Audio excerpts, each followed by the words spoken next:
por Tigo. En Tigo, el centro sos vos. Control, Feel Make Feel. Cabal, lo sabés desde siempre. Cuando pasás tu cabal, pasan cosas buenas.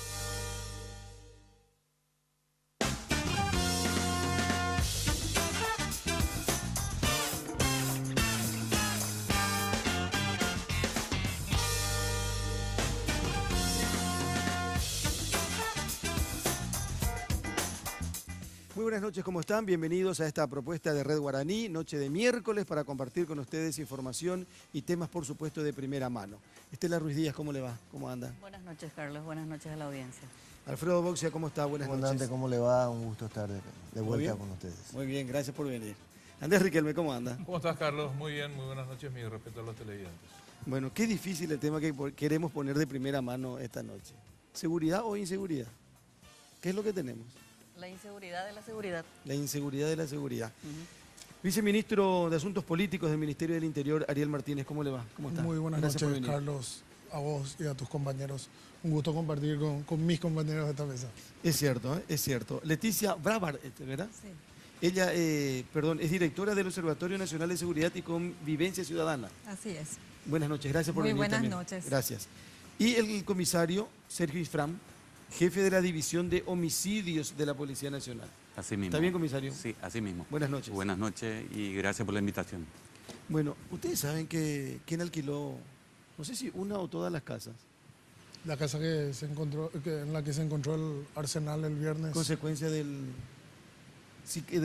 sicariato, se dice, ¿verdad? Sí, la justicia hoy o en algunas ya pericias que ha realizado pudo determinar que tanto algunas de las armas encontradas como el vehículo que se encontró, además de ciertas huellas dactilares, vinculan a todos estos objetos y ciertas personas que se encontraban ahí a los hechos ocurridos hace una semana. Se utilizaron armas y el vehículo también se El vehículo confirmó. también. Y hoy se dio a conocer la fotografía de la persona que había alquilado las casas donde estuvieron los que hoy están detenidos. Y probablemente alguna gente más también, que no sabemos si estuvieron o dónde están. Ahí está. Es un director del turno de un colegio. ¿Verdad, viceministro? Eso es lo que dicen.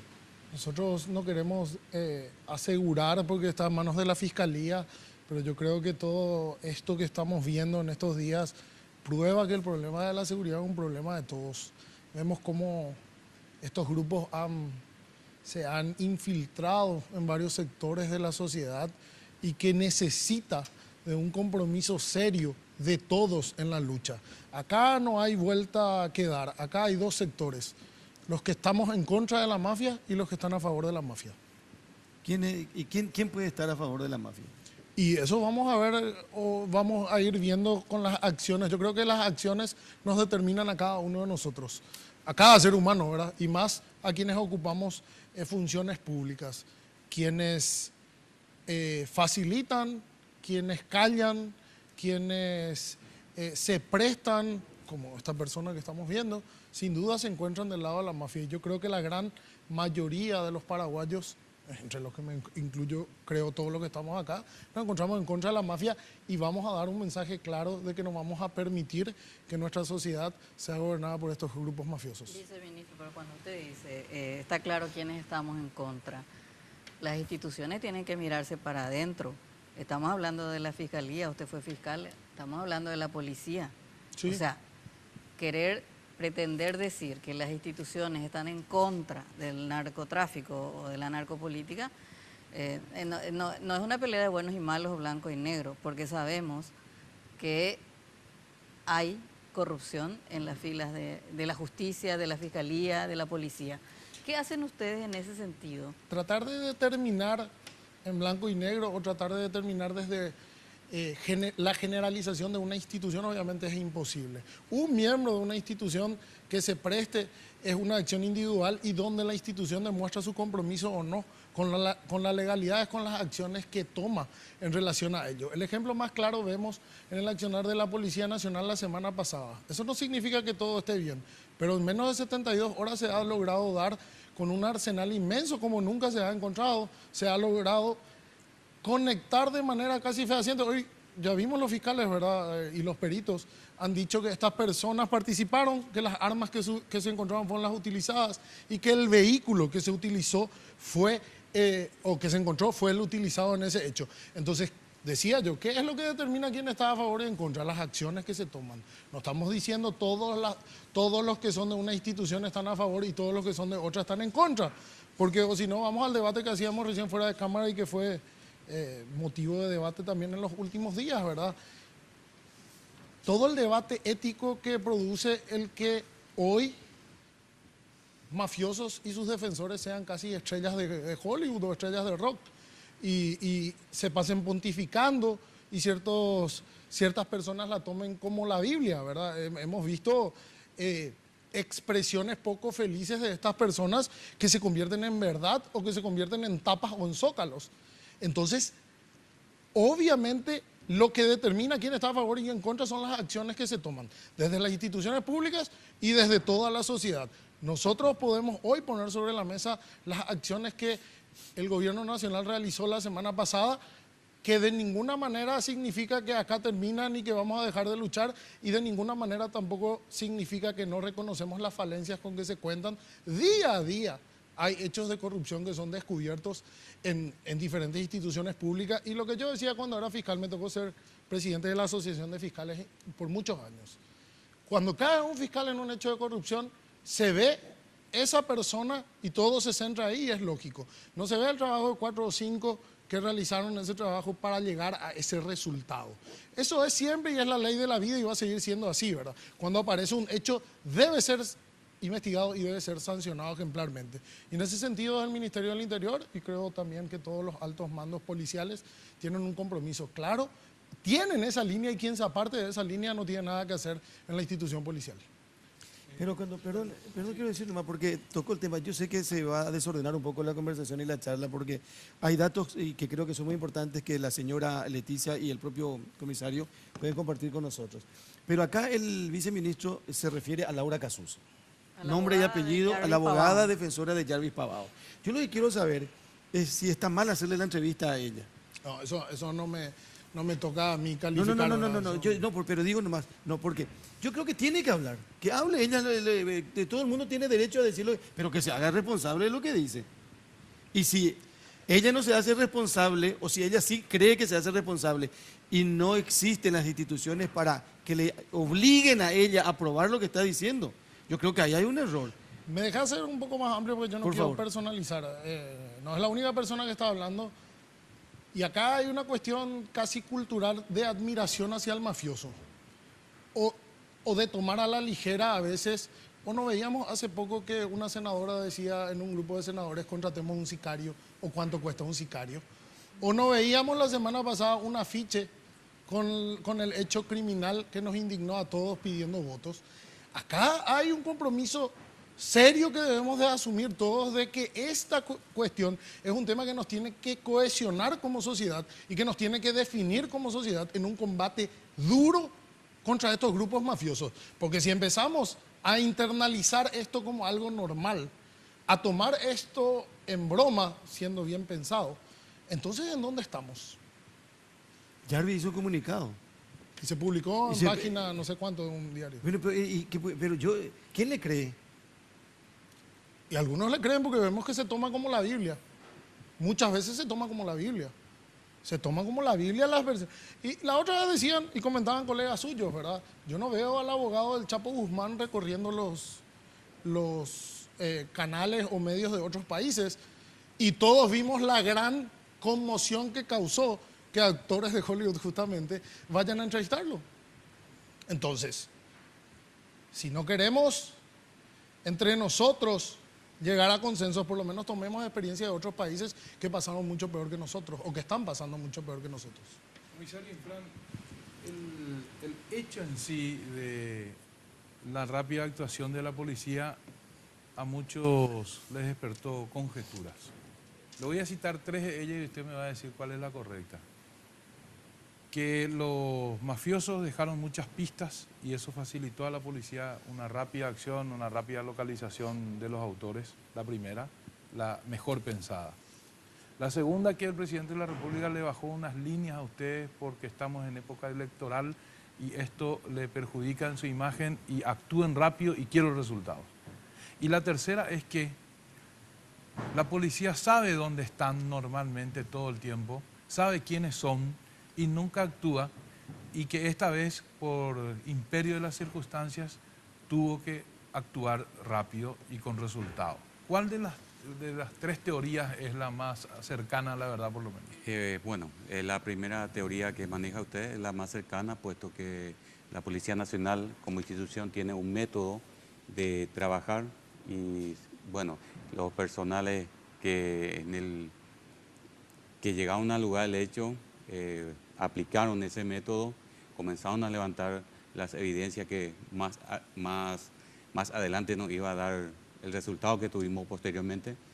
Y solamente eso, ¿verdad? La policía como una institución, todos fuimos convocados en ese lamentable hecho, donde acudimos lo más rápido posible, comenzamos a trabajar, posteriormente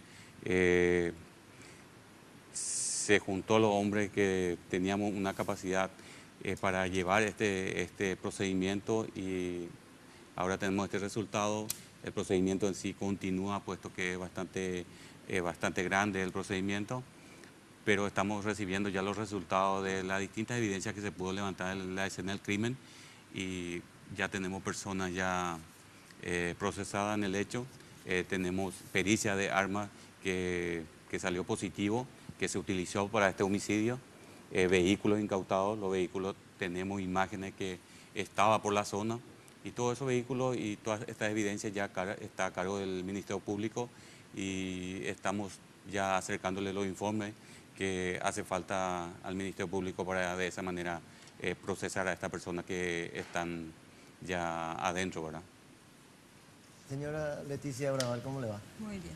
Usted es directora, ¿conoce cómo es el...? Sí, directora del Observatorio Nacional. Del Observatorio, es una institución muy interesante que lleva las estadísticas, supongo, de los casos de violencia dependiente del Ministerio del Interior. Dependiente del Ministerio del Interior. He visto que usted es egresada de la FACEN, ¿verdad? Sí. ¿En qué carrera? No pude ver eso. Soy licenciada en Matemática Pura, licenciada en Matemática Estadística y magíster en Ciencia y Matemática de la Universidad Nacional, con un convenio de la CEMAT, que es el Comité Matemático Español. Y resulta Medalla de que... oro, es muy humilde. ¿En serio? No, estábamos hablando con le escuchamos al viceministro sobre la cuestión de aumento o no de la violencia, de la percepción de inseguridad. Usted nos va a hablar de las cifras. Pues resulta que estos actos de violencia no tienen el mismo peso. Actos como este ocurren con cierta frecuencia en Capitán Vado o Pedro Juan Caballero, pero lamentablemente para ellos, mediáticamente en Asunción está la prensa, está el poder político, la repercusión es mucho mayor y para los asuncenos es una novedad, ¿verdad? Por eso es que hay más que una banalización, un cierto espanto de que también eso pudiera llegar a Asunción. Pero desde el punto de vista de las frías estadísticas, Paraguay, primero globalmente en el continente, ¿es un país peligroso, violento, o es más violento que antes? El grado de violencia de un país o de una región se mide con la tasa de homicidio doloso. Por tanto, el observatorio trabaja específicamente de la mejor manera y mejor nivel de desagregación con las víctimas de homicidio doloso, justamente porque es el que menor subregistro o cifra negra presenta y porque es un hecho punible contra la vida. La tasa de homicidio doloso en el Paraguay en el año 2016 fue de 9,76 habitantes por cada 100.000 habitantes. Es decir, es una tasa baja con relación al promedio latinoamericano, que es de 16,3. Para medir la seguridad de un país no solamente se tienen que tener en cuenta los datos objetivos, que son los registros, sí. Esa cifra que dio, 9,76 víctimas de homicidio doloso por cada 100.000 habitantes.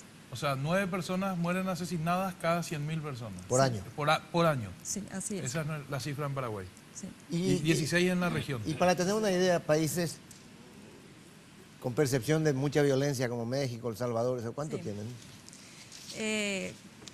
el promedio latinoamericano es el que manejo, que es de 16,3. Tenemos países con alta tasa de homicidio doloso como Honduras, El Salvador también tiene una tasa muy alta de homicidio doloso. San Pedro de Sula, por ejemplo, que es el ejemplo de una ciudad hondureña, tiene más de 90 homicidios dolosos cada 100.000 habitantes por año. Y si acá Pero acá sí quitamos a Mambay, claro, si disgregamos así. si agregamos que creo que tenemos los datos, Sí. yo recuerdo, voy a decir, no sé si Amambay tiene una tasa de más de 50 homicidios cada 100.000 habitantes 90. y Central y Asunción tiene menos de 10. Y otros departamentos como, no sé, Misiones, Paraguarí, tienen tasas europeas de 4, 5. Los misioneros somos los como europeos. No creo que sean como nosotros. Pero en el promedio finalmente, como ya dijo la licenciada, estamos muy por debajo de la media latinoamericana. Los números de violencia nunca son para Eso es una festejar. mirada horizontal. Y si miramos verticalmente, estamos más violentos que antes, igual de violentos que hace 5 años. No, justamente se detecta una disminución importante en diferentes hechos punibles, como los homicidios dolosos, que es el que justamente mide ese nivel de seguridad o inseguridad. Y también tenemos una reducción importante en los últimos 5 años de los robos y hurtos de vehículos, hurtos y robos de motocicletas, en los robos de objetos, hurto de objetos y de los robos perpetrados por motociclistas. Sí se tiene un aumento en los robos en algunas zonas con relación a los robos de motocicletas Motocicletas. en el último año. Pero analizando los 5 últimos años, se tiene una disminución importante. En homicidios dolosos que mide, no está disgregado, diríamos, en narcotráfico, feminicidio, tenemos también El esas... observatorio recopila la información de las actas de denuncia o intervención policial. En algunos casos se especifica, por ejemplo, el motivo móvil del homicidio doloso. En otros no, figura justamente que irá a una etapa investigativa tanto al Departamento de Investigación de Delitos o al Departamento de Investigación de Homicidio Doloso, como también a la Fiscalía. Pero sí hay casos donde sí se especifica el motivo móvil del hecho y el observatorio desagrega justamente si fue por motivo de discusión o riña, si fue un feminicidio, ¿verdad? Que es por cuestión de género. También casos de violencia intrafamiliar, por ejemplo, tenemos casos de filicidio este año, donde es la muerte violenta de un padre a su hijo, matricidio de un hijo a su madre, también casos pasionales.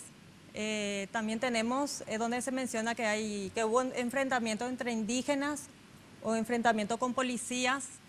Tenemos también por motivo de querer asaltar o por robar, ajustes de cuentas, sicariatos, tenemos raptos con derivación fatal y también donde se menciona a las organizaciones criminales, ¿verdad? Que son esos grupos estructurados.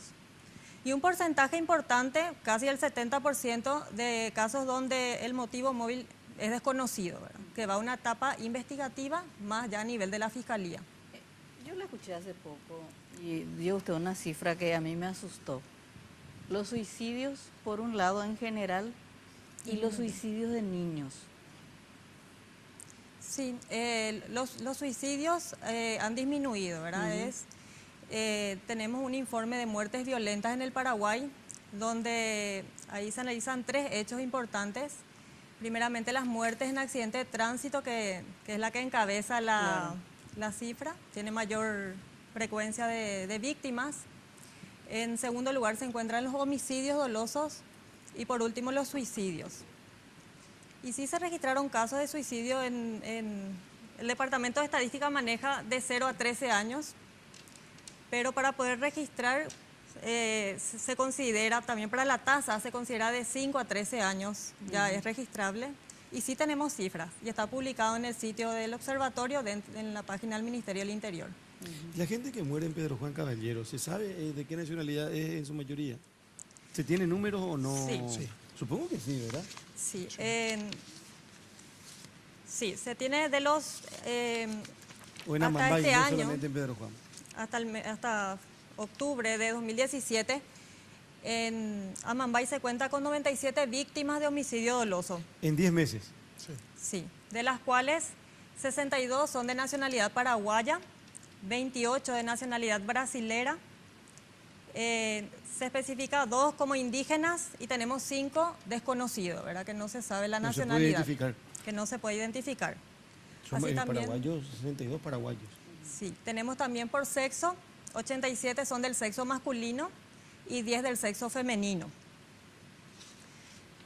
Tenemos 25 víctimas de homicidio doloso en Pedro Juan Caballero, 14 en Capitán Vado y 8 en Bellavista. Eso es todo Amambay, los números. Todo Amambay. Sí, Todo de ahora Amambay. En está total por tenemos ciudad. 97 víctimas de homicidio doloso en Amambay, de los cuales 25 son de Pedro Juan Caballero. Y después de Amambay, ¿cuál es el otro departamento más violento? Alto Paraná, Alto Paraná. el segundo. Según los registros administrativos, tenemos inclusive mayor cantidad de víctimas en Alto Paraná en algunos años, pero la tasa es inferior. El número de habitantes. Justamente porque la tasa se mide con la cantidad de habitantes de la zona o departamento. Yo quisiera agregar ahí sobre lo que creo preguntaba el doctor Boxia cuando decía si disminuyó, aumentó, tomando 5 años, periodos de 5 años, y el número de denuncias, y más o menos teniendo una población, el mismo número de población, porque el último censo lastimosamente no tuvimos resultados. Entre el 2003 y 2008 se cometían en Paraguay 67.17 homicidios dolosos por mes. Entre el 2008 y 2013 se cometieron 58,83. Y desde el 2013 al 2017, al 15 de agosto del 2017, en estos últimos 4 años, el promedio descendió a 50,99. O sea, 17 y poco homicidios menos que en el periodo 2003-2008 y 7, casi 8 menos que en el periodo 2008-2013. Así que en los homicidios dolosos la disminución ha sido significativa en los últimos 10, 15 años, específicamente en estos 4 que llevamos. ¿Por qué entonces, cómo explican ustedes que haya una percepción? Puedo estar equivocado, pero me da la impresión que la gente se considera menos segura, que ve más crímenes más cerca de su entorno. ¿Y por qué si esas cifras deberían ser tranquilizadoras? Yo creo que tiene una infinidad de factores, ¿verdad? Y uno de los factores sin duda es, hay un trabajo ya a mí me tocó hacer mi maestría en criminología en el 2006-2007. En ese entonces ya había un trabajo realizado en la Universidad de Harvard, creo, por una paraguaya que se llamaba Paraguay, tenía el año 2005-2006. Y ella hablaba de situaciones bastante particulares cuando analizaba la percepción. Y que se da en la gran parte del mundo, a excepción de algunos lugares que tienen tan habituados. Para graficar un ejemplo, en Paraguay tenemos, dijo, 9 y algo de promedio de homicidio cada 100.000 habitantes. 9,7. Asunción está más o menos dentro de ese promedio. Caracas tiene, creo que 10 veces, 11 veces más cantidad de homicidios cada 100.000 habitantes, pero en la percepción es poquísima la diferencia de cómo un caraqueño percibe su ciudad que un asunceno. Y ahí está la gran interrogante que realizaste. ¿Por qué? Y hay infinidad, es decir, probablemente hoy estemos más, tenemos acceso inmediatamente a más detalles del crimen, tenemos cuestiones particulares. En ese entonces, yo no sé ahora, ¿verdad?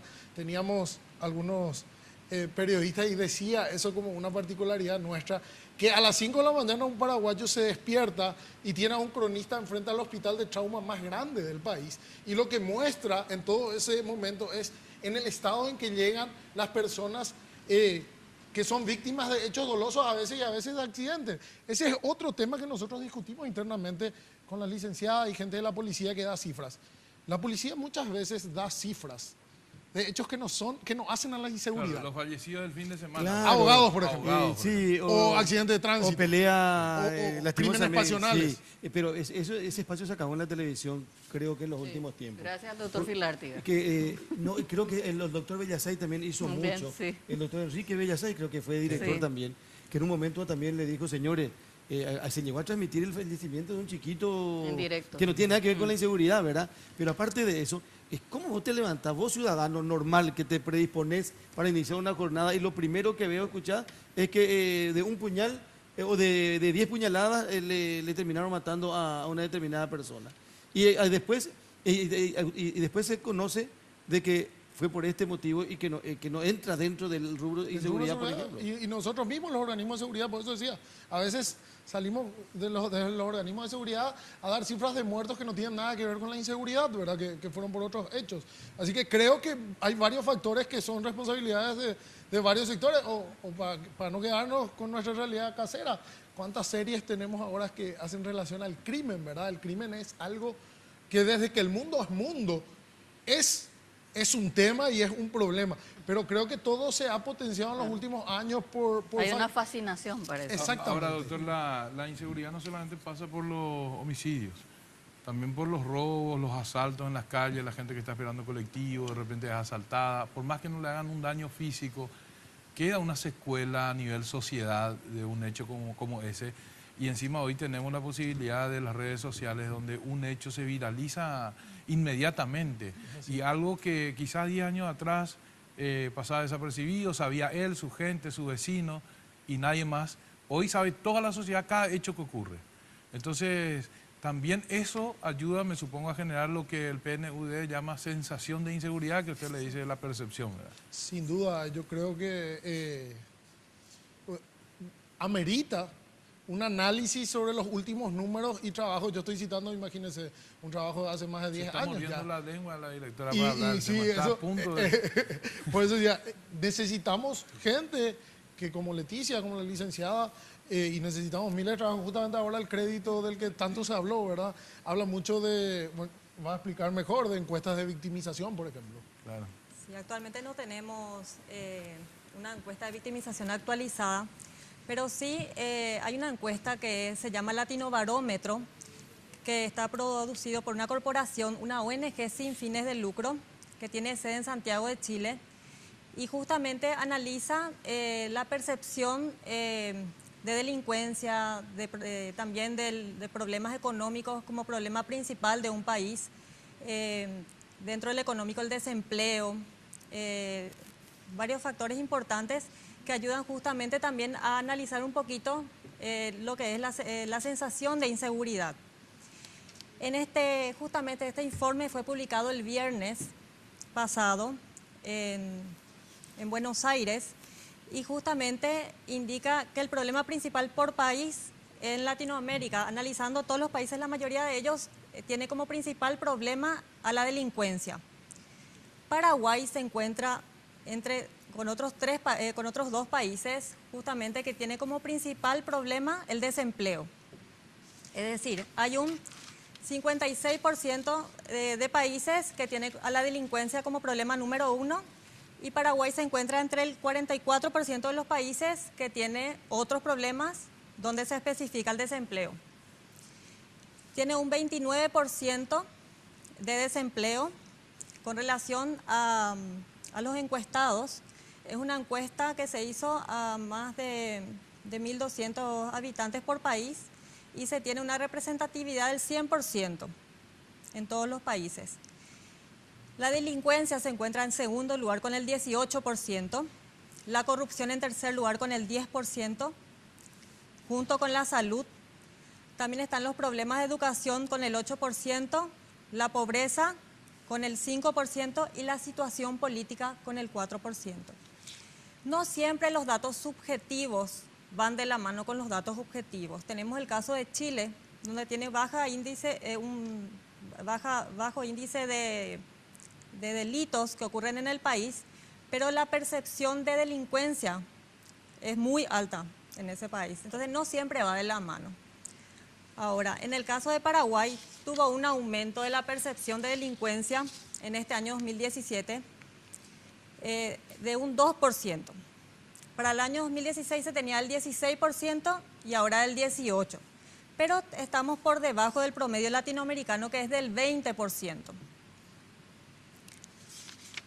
También se menciona justamente ya a nivel de Latinoamérica los tipos de violencia más dañinos, que son la violencia intrafamiliar, justamente contra los niños y contra las mujeres, y también los tipos de violencia más frecuentes, ¿verdad? Que también en eso está la violencia intrafamiliar. También las pandillas, la violencia verbal. Y con relación a los datos objetivos, si analizamos el hecho de homicidio doloso, que como mencioné tiene menor subregistro o cifra negra, tenemos disminución de las víctimas en la mayoría de los departamentos. Solamente hubo aumento, esto mencionó hasta septiembre del 2017, en Presidente Hayes y en Misiones. En Presidente Hayes de 14 víctimas en el 2016 hasta septiembre, ahora se cuenta con 17 víctimas. Y eso en Presidente Hayes, en Misiones de 5 de víctimas se tiene ahora 7 víctimas. Es decir, hubo un aumento no significativo, pero es importante mencionar. Ahora, a nivel nacional sí se tiene una disminución del 38,71%. Justamente esa disminución a nivel departamental se refleja en la disminución a nivel nacional. De tener 669 víctimas de homicidio doloso hasta septiembre del año 2016, se registran 410. Es decir, una disminución importante. Y las víctimas de homicidio doloso, justamente el observatorio trabaja con una base de datos con alto nivel de desagregación de variables, donde se tiene el nombre, el apellido de la víctima, la cédula de identidad. En algunos casos sí se figura como mayor de edad, o también se tienen casos de hallazgo de cadáver donde no se tiene la cédula. Y se trabaja justamente a nivel departamental, distrital, ya también justamente el barrio donde ocurrió el hecho, la dirección y también así los datos del victimario. Comisario Sergio Infran, hasta hace, no sé, no quiero dar una cifra precisa, pero digamos unos 10, quizás 15 años atrás, los medios que tenía la policía para la investigación de homicidios eran bastante precarios, ¿verdad? Es decir, me da la impresión que en los últimos años hubo mayor incorporación de elementos científicos en la investigación del crimen y alguno que otro caso judicial terminó dilucidado gracias a esa tecnología científica que permitió identificar a través de ADN o a través de ciertas pruebas un poco más elaboradas, como uno ve en la televisión de las series norteamericanas, ¿verdad? ¿Cómo estamos hoy? Seguramente todavía con bastantes precariedades con respecto a la región a nivel tecnológico, pero ¿cómo se investiga hoy en día un crimen misterioso en Paraguay? Yo le voy a pedir, perdón, vamos a hacer una pausa, tomo nota de la pregunta y responde a la vuelta, por favor, comisario. En un ratito estamos de vuelta y de primera mano.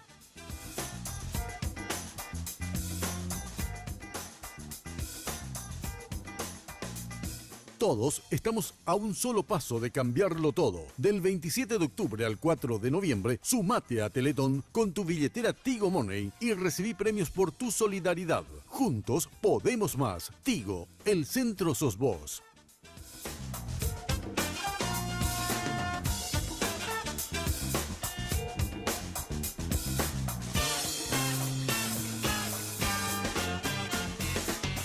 Llega el evento que te adelanta el verano, Miss Control 2017. No te lo podés perder.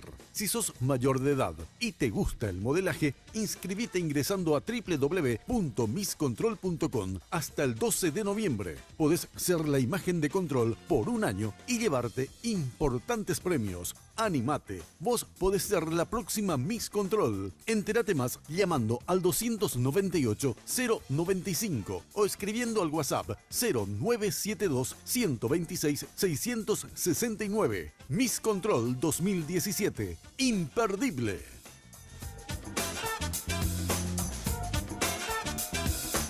Los fines de semana son perfectos para disfrutar de un rico helado junto a tus amigos y familiares. Por eso te traemos esta increíble promo de 2 kilogramos de helado a tan solo 100.000 guaraníes todos los sábados y domingos en nuestro local de República Argentina. Sugar, somos una fábrica de momentos.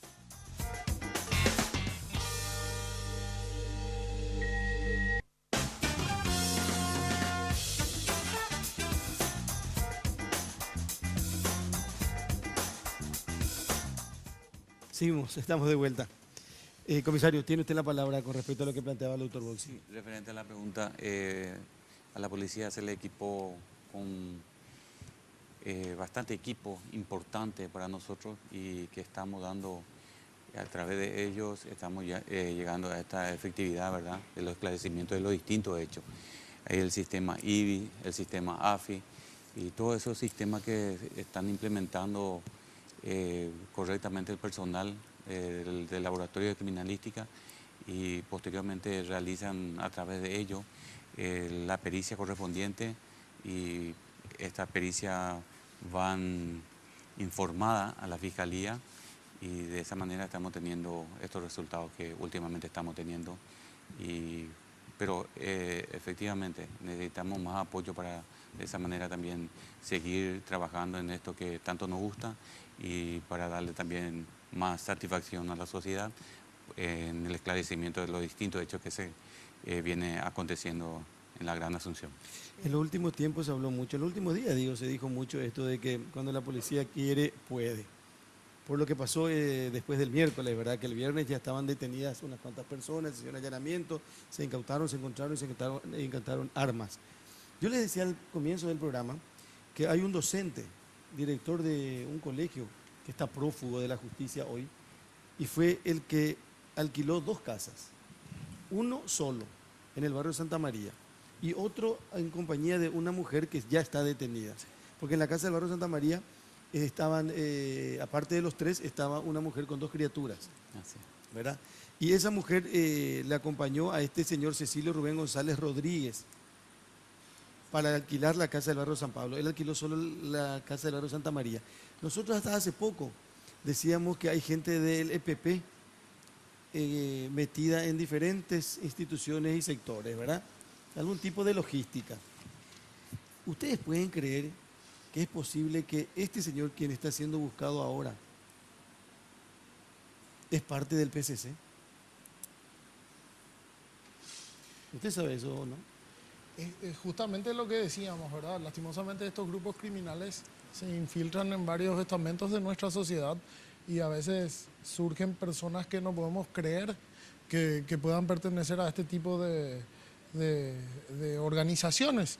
Y cuando vos decías, Carlos, disculpame, me voy a referir que cuando la policía quiere, puede. Y surgió un debate también sobre lo que es la comunicación después de estos hechos conmocionantes. Más que cuando quiere. Nosotros no podemos dar muchos detalles de lo que se hace, principalmente la policía, que es la protagonista de esto, pero se estaba trabajando. No se podía salir a decir, porque si salía a decir no le vas a agarrar a nadie. Se estaba trabajando, se trabajó con los elementos con que cuenta hoy la policía y se llegó momentos después. Yo vi muchas conjeturas, se dijo que porque se llamó después y se dio un tirón de orejas horas después. Y eso es mucho ciencia ficción, el trabajo se estaba haciendo desde minutos después, no podemos decir con qué elementos. Y había una pista que se estaba siguiendo, pero no podemos salir a decir, porque si no se nos cae la investigación. Y eso es muy importante, por eso decía, es tan importante, porque suceden a veces fenómenos y nos encontramos en una era que presenta tantos desafíos, entre ellos en la comunicación, que creo que todos juntos deberíamos de ir estableciendo un poco un protocolo de diferentes actuaciones, porque los momentos que se viven, si ocurren este tipo de hechos, que esperemos nunca más ocurran, son difíciles, se deben tomar decisiones prudentes, se deben pagar precios por quedar callado, por hablar. Y nosotros decíamos la otra vez, estábamos investigando y se dieron miles de conjeturas. La que más me dolió a mí, porque puso en riesgo la vida de gente, fue que se dijo que los vecinos dieron aviso. Eso salió de un agradecimiento que alguien dijo a la ciudadanía, pero dijo en un momento casi de euforia. No tenían nada que ver los vecinos. Imagínense en el riesgo que le pusieron a los vecinos por haber dicho que ellos dijeron que el auto entró ahí. Imposible que haya alguien visto que ese vehículo entró. Es es muy, muy delicado todo este tema. No, ¿por qué imposible? Necesita ¿Por qué tanto. imposible? No fue, eso todos podemos decir, Nadie va a de poder ninguna manera fue a través de la información No, de un está vecino bien, pero, en ese momento. pero hasta uno puede ver y no tener idea ni de qué se trata. La ¿verdad? imagen del vehículo, hasta horas antes de que se pueda hacer la comparación, ni siquiera la marca, creo que horas antes había salido la marca, ¿verdad? Es decir, Yo creía que era el mismo muy vehículo difícil. que pasaban 2 o 3 veces en el video, había sido Sí. que era porque casi el mismo colores. Sí, ¿Verdad? era muy difícil de determinar porque había una cámara que tomó a la velocidad que después, obviamente ya teniendo el vehículo y haciendo el cotejo, la pericia que se realizó, pero como alguien que vio eso y qué pasó, era muy, es muy irresponsable y a veces no nos damos cuenta todos, ¿verdad? Todos cometemos seguramente por euforia o por tratar de ayudar, pero es muy importante que este tipo de hechos nos lleven a tomar decisiones prudentes, más que nada nosotros que estamos en los organismos de seguridad. Y en cuanto a los recursos que cuenta hoy la policía, que el doctor Bock se ha preguntado, sin duda hay una gran inversión en tecnología en los últimos años, pero requiere mucho más. Si nosotros enfrentamos a estos grupos que vemos tienen tecnología de punta en todo, desde las armas, los vehículos, la forma de comunicación, todo, la policía tiene que estar a la par para poder llevar una batalla con los mismos. Necesitamos, y en ese sentido, la Cámara de Senadores hace pocos días ha aprobado un crédito que fue bastante polémico, que permite hoy que la policía, por ejemplo, vaya a tener en poco tiempo un laboratorio forense de última generación. Que con los recursos ordinarios no se puede hacer ese tipo de inversión lastimosamente, pero hoy va a permitir eso. Tenemos una nueva ley orgánica de la policía, que es la primera desde 1992 que instituye la Policía Nacional, que divide en 2 ramas ya la policía. Hoy vamos a tener una rama que va a ser de seguridad ciudadana, la antigua de orden y seguridad, Orden y seguridad. y otra que va a ser investigativa. O sea, los policías ya en la academia policial van a optar por una de estas 2 y vamos a tener seguramente en 5, 10 años personas expertas en ambas áreas. Ese es un cambio paradigmático para la Policía Nacional, que no fue fácil implementar, ¿verdad? Si su teléfono suena a las 3 de la mañana y un subordinado le dice que hay un atentado importante en alguna parte de la República, ¿qué le pone más ansioso? ¿Que sea del PCC o que sea del EPP? Bueno, en primer lugar tengo que decirle que cualquier atentado nos pone a nosotros Sí, seguro. igual de Pero ¿a de qué le situación. causa más preocupación como encargado de la seguridad nacional? A nosotros nos causa preocupación por igual todo tipo de hechos. Obviamente la inversión en recursos, sean humanos, tecnológicos, del que sea, necesitan, estos grupos organizados necesitan una inversión aún mayor para que la batalla sea igual. Pero para nosotros tenemos la responsabilidad como sobre cada habitante de este país. Y cualquier hecho que afecte nos causa angustia, sin ninguna duda. A una persona, sea cual fuera el motivo, nos causa angustia y creo que todos compartimos eso. Hablar de seguridad debe ser uno de los oficios más ingratos que hay, porque uno puede venir con los números que da la licenciada y minutos después pasa en todos lados un hecho y ahí ya depende de lo Pero yo conmocionante estoy que sea. seguro ¿O no? que con todos los datos y los números que dio la señora, la licenciada, automáticamente alguien te va a decir, ¿y los 7 secuestrados? ¿Qué pasa?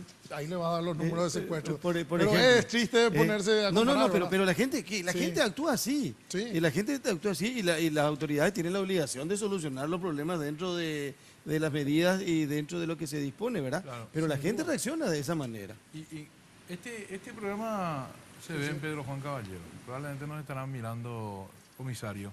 Y más de uno estará pensando, ¿por qué en Asunción actúan tan rápido y resuelven un caso de sicariato al toque? Casi inmediatamente, y en Pedro Juan no. O no sabemos nosotros qué pasa, cubrimos la noticia y después no la investigación. No, como le dije anteriormente, la policía en sí tiene un método de trabajo, eso sí o sí se lleva a cabo. Ahora, el procedimiento se trata de hacer de la mejor manera, pero en el caso que me está preguntando, en la ciudad de Pedro Juan es más difícil, puesto que son personas que cruzan la frontera para cometer el hecho y posteriormente, lo más rápido posible, se retira de nuestro país. ¿Y no En tienen ese cooperación con la Sí. policía Sí, brasileña? En el caso, tenemos perdón, comisario, porque nosotros cometimos, yo particularmente cometí un error la semana pasada cuando dije que aquel caso de Barrio Republicano no se había aclarado. Sí, Y sin sí. embargo, se detuvo a 4 personas, Cuatro y personas. 2 fueron expulsados del país. También fue ¿verdad? nuestro procedimiento, como el Departamento de Homicidio y también el Departamento de Investigación en Pero, aquel entonces. ahí tiene- Viajamos inclusive a Pedro Juan para hacer los allanamientos. Y ahí se hizo la en detención. ese momento hicimos la detención de 4 personas. Pero dice, para confirmarme lo que dice Andrés, los 2 casos que ocurrieron acá en Asunción Están resueltos. están prácticamente resueltos. Ahora, con respecto a la cifra que daba la licenciada, lo que a mí me gustaría saber es, aparte del trabajo fantástico que se hace estadísticamente,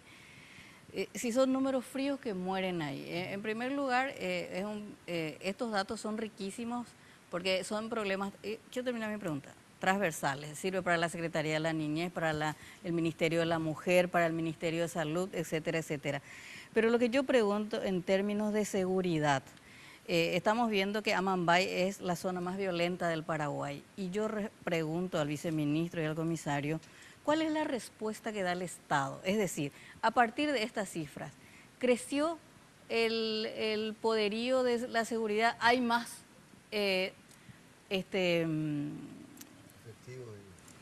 recursos humanos de la policía? ¿Se mejoró en términos operativos? Estaba viendo que los 2 cuarteles que están en la zona de la Amambay, uno más patético que otro, parecen chozas. O sea, es un problema de soberanía también donde las Fuerzas Armadas deberían tener una presencia mucho más efectiva. Y lo que yo pregunto es, fantástico, tenemos los datos, pero ¿qué se hace para resolver el problema, para que Amambay baje sus estadísticas? Sin duda, yo creo que enumeraste muchas de las causas de los números que tiene Amambay, ¿verdad? Sí. Tenemos una cuestión de una ciudad con características particulares, casi únicas en la región, ¿verdad? Por eso tiene hasta es conocida en muchos lugares. Tenemos maneras diferentes de encarar con el vecino. Yo voy a poner, si se quiere, un ejemplo que va a ser políticamente incorrecto. No sé, ese programa creo que no es de este canal, ¿verdad? Sí, es de este canal. Entonces no hay problema. Sí. Entonces, no tenemos los mismos problemas con la frontera, en la frontera con las ciudades argentinas. No, yo sé por la frontera seca y por eso Sí, quiero saber qué hacen ustedes para... exactamente, situación bastante particular Sí. que implica una serie de acciones que se vienen tomando. A nosotros nos compete las policiales, Claro. nos competen las preventivas. Y en ese sentido, hoy está obviamente bajo total revisión todas las fuerzas que se encuentran hoy, tanto recursos humanos como recursos de tecnología y de todo lo que sea necesario en el área de Amambay. Y también necesitamos que todas las organizaciones o todos los organismos del Estado que se encuentren ahí se pongan a trabajar en esta situación por demás particular que vivimos ahí en la frontera. Vimos los números. ¿Y qué Tengo hacen que con reconocer, respecto a esos números? 60 y tantos Muertos. son paraguayos, Sí. 30 y tantos son brasileros, la mitad son brasileros. ¿Cuántos de estos hechos se planean? ¿Se consigue logística? ¿Son hechos por ciudadanos brasileros? El producto y los que cometen los hechos vuelven al Brasil. Los números son enormes.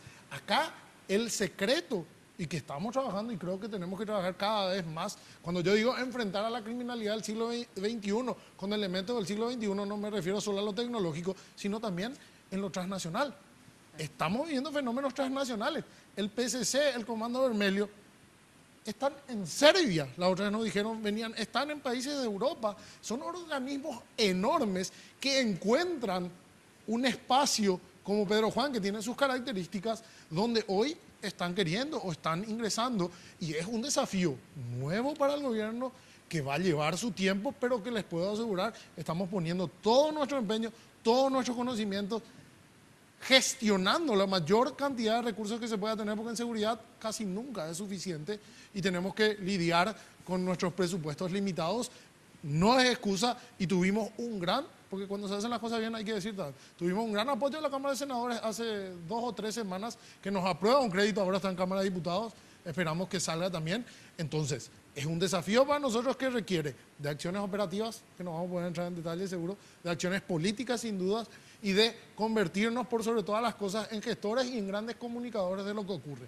Creo yo que mucho pasa en lo que hace a percepción en la capacidad de comunicación que tienen los organismos del Estado. Hablamos de medios de prensa, pero nosotros somos los primeros responsables en comunicar los hechos de seguridad, ya sea en su resolución o no, ya sea en los factores que produjeron, y ni qué decir cuando se producen hechos como los de Pero en la ese otra sentido, vez. viceministro, decir, por ejemplo, bueno, hace 3 años en Pedro Juan había 50 policías, ahora tenemos 150. ¿Hicieron eso o no? Sí, día a día se va mejorando los recursos.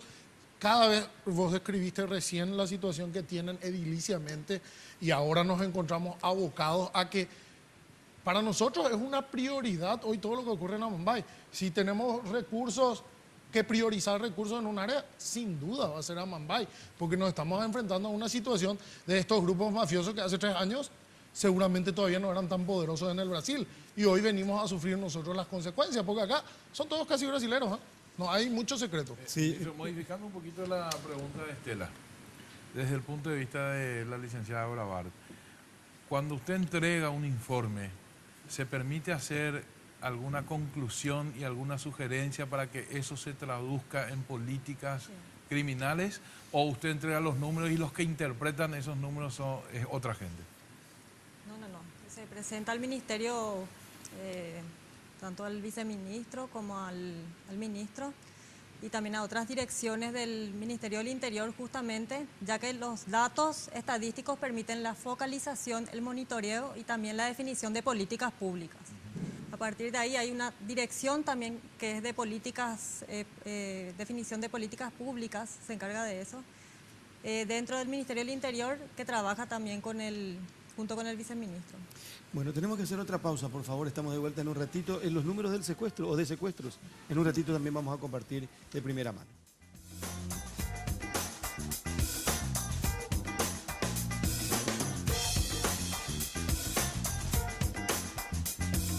Llega el evento que te adelanta el verano, Miss Control 2017. No te lo podés perder.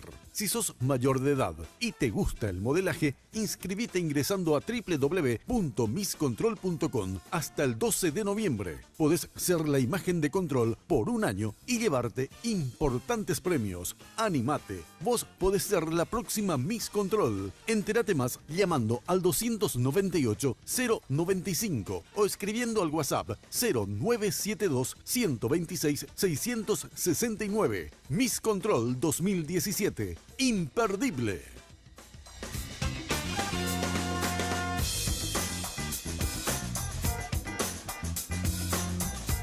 Juntos podemos más. Con tu billetera Tigo Money del 27 de octubre al 4 de noviembre, dona a Teletón y en agradecimiento vas a recibir beneficios por tu solidaridad.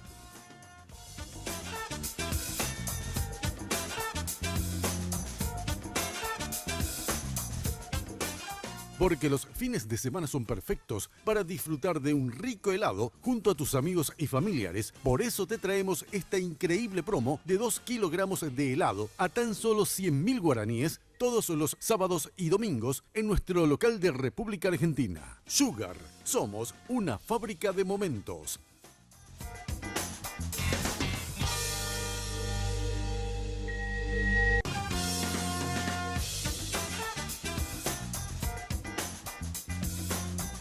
Bueno, para ir cerrando la conversación de esta noche, estamos con el señor Ariel Martínez, viceministro de Asuntos Políticos del Ministerio del Interior, el señor Sergio Infram, comisario, jefe de la División Homicidios de la Policía Nacional, y la licenciada Leticia Bravard, directora del Observatorio Nacional de Seguridad y Convivencia Ciudadana.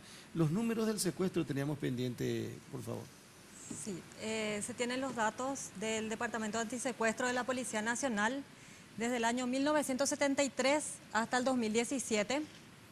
De los cuales los años con mayor frecuencia de secuestros fueron el 2002 con 11, el 2007 con 13 y el 2009 con 8.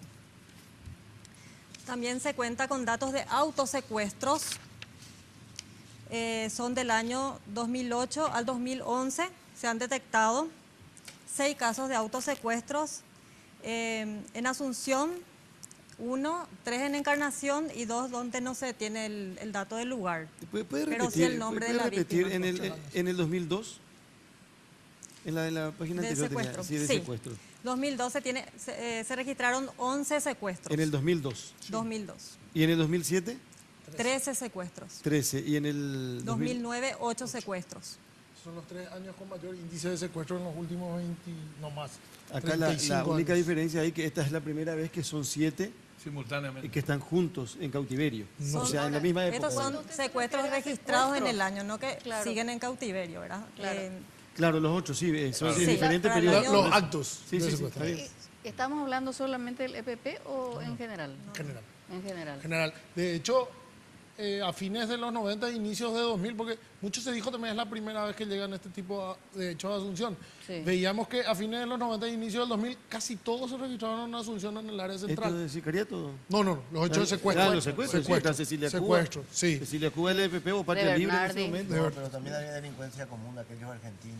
Sí, Sí, el caso Estela Vargas. secuestros extorsivos. De Estela Llano. Vargas. Por eso los números son tan altos, secuestros extorsivos, Capini. Sí, es Capini. varios El caso Sher, sí, por ejemplo. Doctor, ¿qué falta para desarrollar, ya que existe la norma, el tema de inteligencia? Me permito decir, y es lo máximo que puedo decir, que las últimas acciones son un gran logro del trabajo de inteligencia que viene realizando la Policía Nacional. Los recursos que de a poco van teniendo el protagonismo, porque esto es una cuestión cultural, generacional, hoy están llegando a los cargos decisorios ya personas que son formadas por una inversión de la propia institución policial y estamos empezando a ver los resultados. Este trabajo tiene que ser sostenido y nos va a llevar seguramente generaciones de paraguayos para todos juntos construir esa Policía Nacional que tanto queremos. Pero se están empezando a ver los resultados de un trabajo diferente. Todo lo que conlleva a la Policía Nacional podemos coincidir todos que es un tema cultural para nosotros los paraguayos, ¿verdad? Después de los sucesos tan cercanos, ¿verdad? Que son pocas generaciones todavía cercanos en una historia que tienen menos de 30 años, a la nueva Policía Nacional que hoy tenemos, a la policía profesional que hoy se está construyendo, nos va a llevar tiempo y va a requerir el trabajo de todos. Nosotros, los organismos de seguridad y los policías, los primeros obligados a ganarnos esa confianza de la ciudadanía y, bueno, y la ciudadanía en todo lo que pueda cooperar. La capacitación de recursos humanos, la inversión, va a ser lo único que nos va a llevar a tener ese trabajo científico que queremos. El método para investigar, el método para trabajar es lo que nos va a llevar al éxito. Estamos pasando, es un cambio de era enorme, ¿verdad? Que se da en todos los campos del conocimiento humano. Y el crimen no se queda atrás. El crimen también incorporó todos los avances que hoy se cuentan.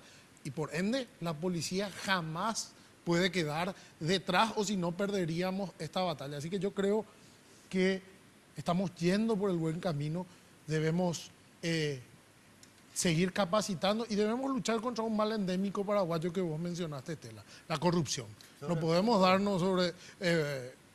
lejos estamos de estar contentos y debemos luchar y saben, y es la línea bajada desde el presidente de la República, el comandante, el ministro, el policía que comete hechos de corrupción, el policía que extorsiona a los ciudadanos, no va a tener perdón dentro de la Policía Nacional. Sobre el punto, viceministro, cada vez que hay uno de estos hechos de corrupción o cuando aparece un policía involucrado, como suele ocurrir hasta ahora, en algún hecho delictivo, no tanto desde el interior de la fuerza policial, pero sobre todo de los retirados y de la ciudadanía en general, se reclama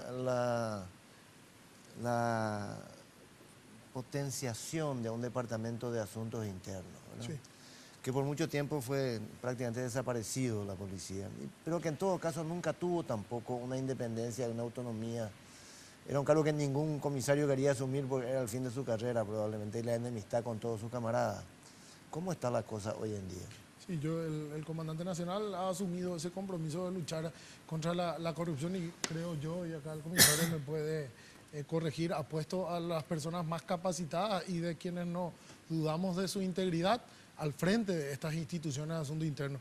Y en ese sentido, hoy, porque años atrás, hechos policiales o militares quedaban un poco fuera de la esfera civil, hoy tienen responsabilidad directa los fiscales de investigar también este tipo de hechos y llevarlo, porque cuando hablamos de comisión de delito no hay por qué hacer distingo si fue policía o si fue un civil, al contrario, si fue policía en ejercicio de sus funciones es un agravante. Entonces tenemos que desde la policía transparentar, brindar la colaboración que sea necesaria cuando un policía se aparta de la ley, y desde la justicia hay que ser implacable. Muchas veces se va un trabajo realizado desde la policía, se va un trabajo realizado de la fiscalía y después se nos pierde por siglos de los siglos con chicanas o con personas que se van inhibiendo. Viceministro, ¿cuál es el diagnóstico que usted tiene del narcotráfico en Paraguay y esa vinculación tenebrosa con la narcopolítica? ¿Qué puede decirnos en términos de cómo está Paraguay en ese tema? Yo creo que Paraguay, como toda la región, está empezando a sentir los efectos de estos grupos criminales que permean toda la sociedad, que empiezan a ser transversales, y es el gran desafío.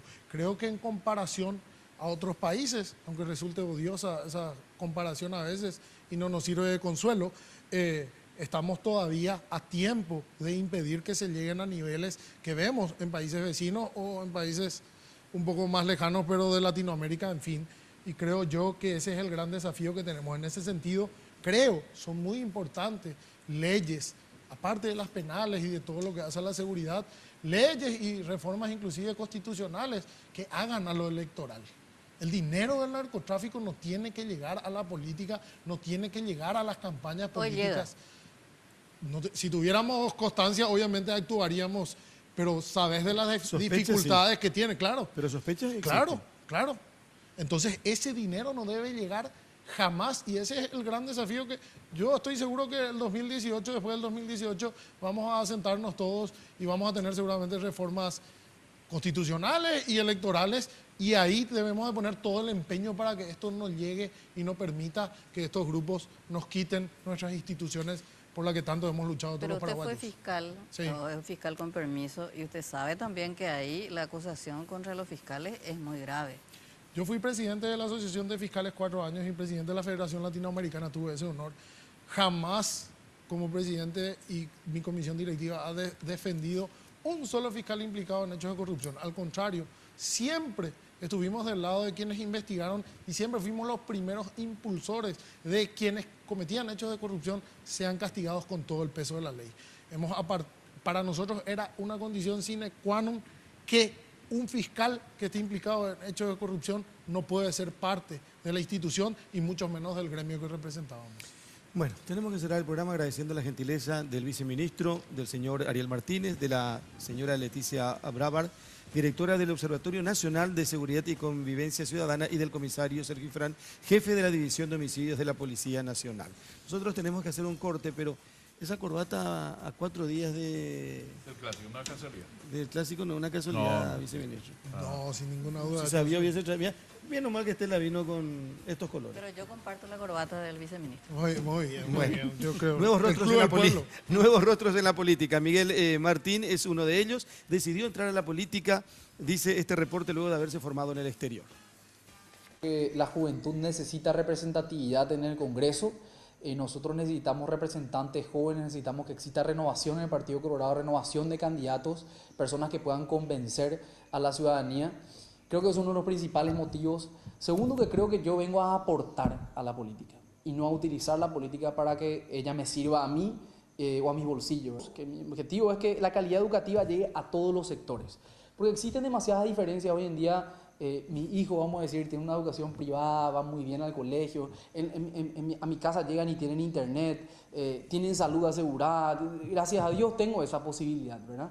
Pero ¿qué me preocupa? Que la mayor parte de los niños, hay muchos niños y muchos jóvenes que no llegan a tener esas oportunidades, que no les llega esa educación, que se van a las escuelas y no encuentran libros, no tienen profesores que están formados. Entonces, Paraguay está creciendo una desigualdad enorme en el sector educativo. Nosotros tenemos que igualar eso de alguna manera para que exista mayor oportunidades de desarrollo en nuestro país. Es una necesidad que nos involucremos, es una necesidad que estemos en esos espacios y que votemos por lo simple, votemos por lo que es necesario para el país.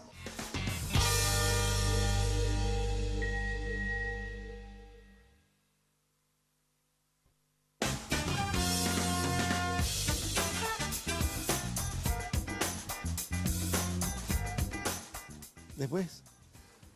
Bueno, suficiente acopio de Qué suspiro. informaciones Me gustó el programa. oficiales, ¿verdad? Sí. Pero los datos que... Los datos finos. Se puede acceder a Tenemos que ese llamarle más observatorio. seguido. Si uno entra a la página del ministerio, se puede acceder si uno quiere hacer algún análisis. Sí, hay un Muy informe del interesante. año 2016. Pero entre tantas cosas siempre hay mensajes. Sí. Secuestro en el 2002, 11. En el 2007, 13. Y en el 2009, 8. Ahora, en este periodo, 7. Solo que al mismo tiempo. 7 simultáneamente secuestrados, pero esos otros números son de secuestros en el año, dijo. Claro, claro. Sí, pero no- los 7 que están no son del 2017. Claro, algunos son muy antiguos, Claro. 2 años, 3 años. Claro. Ah, no, claro, Claro. no, pero hoy nomás Vamos a leer están bien todos los números. juntos, sí, en cautiverio, ¿verdad? Por suerte tener alguien que entienda y tiene que ver con este estadística. gobierno. Sí, Pero igual tiene que ver con este gobierno sí, sí. los de ahora, los 7. Pero son lecturas diferentes. Ah, no, es lógico, cada uno lee también como quiere. Al final, Claro, claro. al final. Bueno, Estela, muchas gracias, muy amable. Gracias. Alfredo Boxia, muy gentil. Andrés Riquelme. Un gusto y reiteramos las felicitaciones por ayer y por hoy. Ayer tu cumpleaños y hoy aniversario Muy de bien, Monumental Riquelme. AM Igualmente 1080. para cada uno de ustedes. Nosotros nos encontramos, si Dios quiere, la próxima semana a las 10 de la noche en Re Guaraní y mañana tempranito, como todos los días de lunes a viernes, en Monumental. Buenas noches. De primera mano fue presentado por Tigo. En Tigo, el centro sos vos. Control, Feel Make Feel. Cabal, lo sabés desde siempre. Cuando pasás tu cabal, pasan cosas buenas.